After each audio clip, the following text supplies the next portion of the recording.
अस्सलाम वालेकुम दोस्तों जब भी कुरान और साइंस की बात होती है तो यहाँ पर दो तरह की जहनीत सामने आती है। एक तरफ लोग कहते हैं आखिर साइंस का कुरान से क्या ताल्लुक़, कुरान तो हिदायत की किताब है, हमें इसे साइंस से जोड़ना ही नहीं चाहिए।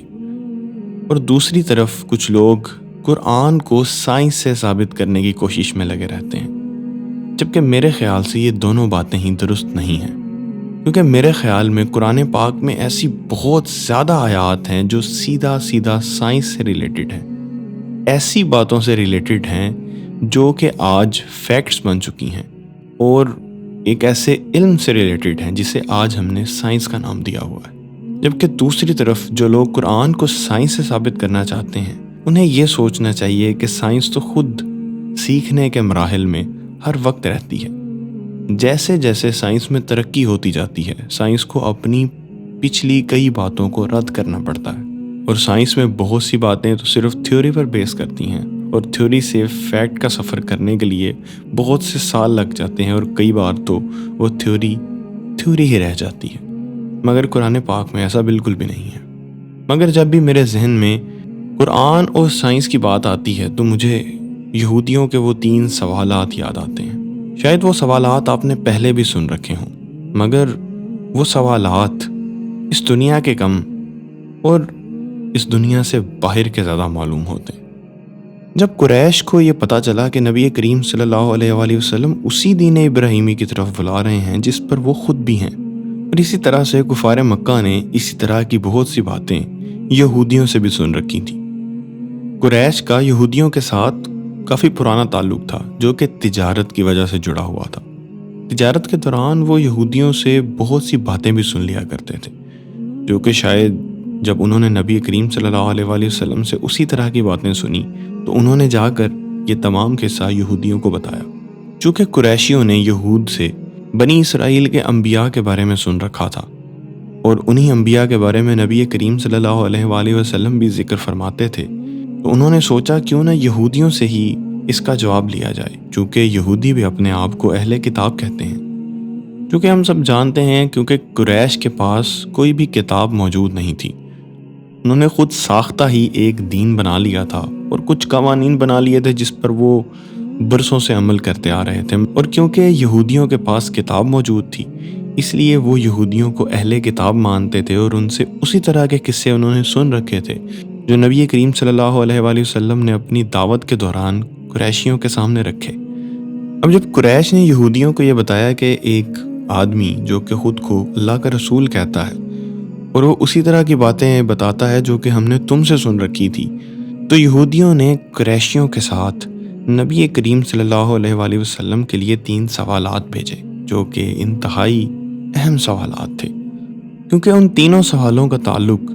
ऐसी चीज़ों के साथ था जो इंसानी अक्ल ठीक तरह से तस्लीम नहीं कर सकती, यानी कि ऐसी चीज़ें जिनके बारे में कोई भी ठीक तरह से नहीं जानता था। और उससे भी ज़्यादा हैरत की बात यह है कि उन्होंने ये बात पहले ही बता दी कि अगर वो वाकई ही नबी हुए तो इनमें से 2 सवालात का जवाब तो तुम्हें मिल जाएगा,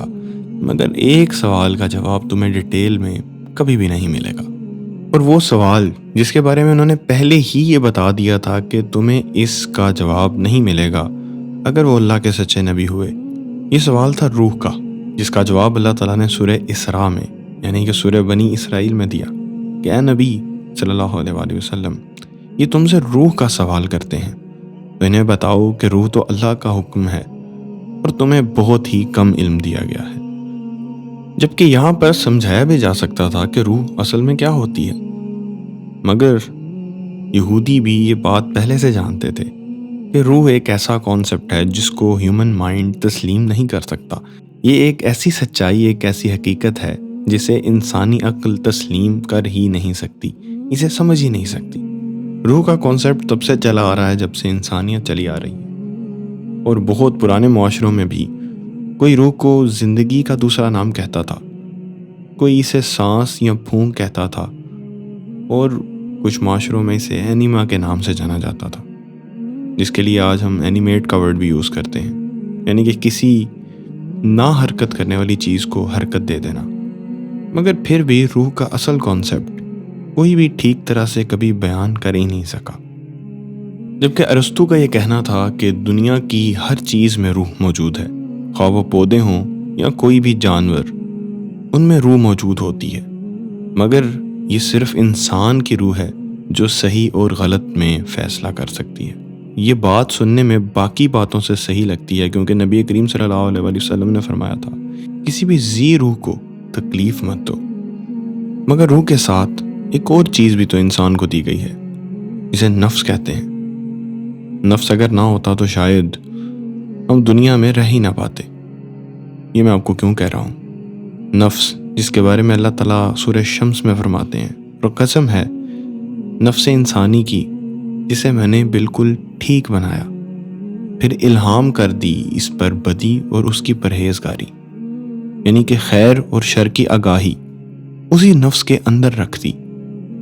جو کہ روح کے ساتھ ہی انسان کو ملا ہے۔ یعنی کہ یوں کہہ لیجئے کہ نفس، روح اور جسم، ان تینوں چیزوں کے ملنے سے ہی ایک انسان وجود میں آتا ہے۔ اگر جسم نہ ہوتا تو ہم ظاہر نہ ہو پاتے، روح نہ ہوتی تو ہمارے اندر زندگی کا کوئی وجود ہوتا ہی نہ، اور نفس نہ ہوتا تو شاید ہمارا کوئی امتحان تھا ہی نہیں، ہم فرشتوں کی طرح ہوتے، یا پھر اس دنیا میں ہمیں کسی چیز میں کوئی دلچسپی ہی نہ ہوتی۔ اب نفس اتنا ڈیٹیل ٹاپک ہے کہ اس پر ہمیں ایک الگ ویڈیو میں بات کرنی پڑے گی، مگر روح کا سوال وہی ہے۔ روح کے بارے میں ہمیں کوئی ڈیٹیلز نہیں دی گئیں، نہ قرآن میں نہ حدیث میں، بس اتنا بتا دیا گیا کہ روح وہ چیز ہے جسے تم نہیں سمجھ سکتے، اور یہ بات یہودیوں کو پہلے ہی سے پتا تھی، اور وہ اس بات کو دلیل کے طور پر لے رہے تھے کہ اگر وہ اللہ کے سچے نبی ہوں گے تو وہ اس بات کو کبھی بھی عیاں نہیں کریں گے، کیونکہ اس بات کو ذہن تسلیم کر ہی نہیں سکتا۔ واللہ عالم روح کی حقیقت اصل میں کیا ہے۔ اور دوسرا سوال یہودیوں نے نبی کریم صلی اللہ علیہ وسلم سے اصحاب کہف کے بارے میں پوچھا تھا، یعنی کہ وہ نوجوان جن پر وقت صرف ایک دن یا آدھا دن گزرا تھا، جبکہ باقی دنیا پر وقت 300 یا 309 سال کا گزر چکا تھا۔ یعنی کہ یہ سوال بھی کوئی عام سا سوال نہیں تھا، اور کوئی ایسا سوال نہیں تھا جو کہ اس دنیا میں بڑی عام سی بات ہو۔ یعنی کہ اس سوال میں بھی ایک حیرت انگیز چیز یہ ہو رہی تھی کہ یہاں پر وقت میں مینوپولیشن ہو رہی ہے، جسے آج ہم ٹائم ٹریول یا ٹائم ڈائلیشن کہتے ہیں، کہ ایک طرف دنیا پر تو بہت سا وقت بیت گیا، مگر کچھ لوگوں پر وقت صرف ایک دن کا ہی بیتا، یعنی کہ ان کے لیے جیسے وقت رک گیا ہو، جس کا جواب پھر سورہ کہف میں وحی کی صورت میں آیا، جو کہ آج ہم سورہ کہف میں بہت ڈیٹیل میں پڑھ سکتے ہیں۔ اور پھر ان کا تیسرا سوال ذوالقرنین کے بارے میں تھا، جس پر ہم آنے والی ایپیسوڈز میں ڈیٹیل میں بات کریں گے، کیونکہ حضرت ذوالقرنین کے قصے میں بھی اس دنیا کی بات تو بالکل نہیں ہو رہی تھی، کیونکہ یہاں پر سوال حضرت ذوالقرنین کے ان سفروں کا تھا جن کا ذکر قرآن پاک میں ملتا ہے، اور قرآن پاک اور احادیث سے یہ صاف معلوم ہوتا ہے کہ وہ سفر اس دنیا کا تو بالکل بھی نہیں تھا۔ آپ کو ارض کا ورڈ یاد ہے؟ پچھلی ایپیسوڈ میں ہم نے ارض کے بارے میں بات کی تھی۔ ارض یعنی کہ اس دنیا ہی کی طرح کے جتنے بھی آسمان میں سیارے موجود ہیں انہیں ہم ارض ہی کہتے ہیں، اور حضرت ذوالقرنین کے تمام سفروں میں دنیا کا ورڈ نہیں ارض کا ورڈ یوز ہوا ہے۔ مگر حضرت ذوالقرنین کے بارے میں ہمیں بہت زیادہ تفصیل قرآن پاک میں نہیں ملتی۔ وہ کون تھے، کہاں سے آئے تھے، کیا وہ انسان تھے یا فرشتہ، اور انہوں نے یاجوج ماجوج کے لیے کون سی دیوار بنائی تھی، وہ کن کن قوموں سے ملے، اور کیا وہ انٹر گلیکٹک سفر بھی کرتے تھے، اور وہ راستے جن کے بارے میں ہم نے پہلی ایپیسوڈ میں بات کی تھی، معارج، ایسے راستے جنہیں ملائکہ یوز کرتے ہیں آسمانوں پر جانے کے لیے، چڑھنے کے لیے، کیا ان کو انہی راستوں کا علم دے دیا گیا تھا؟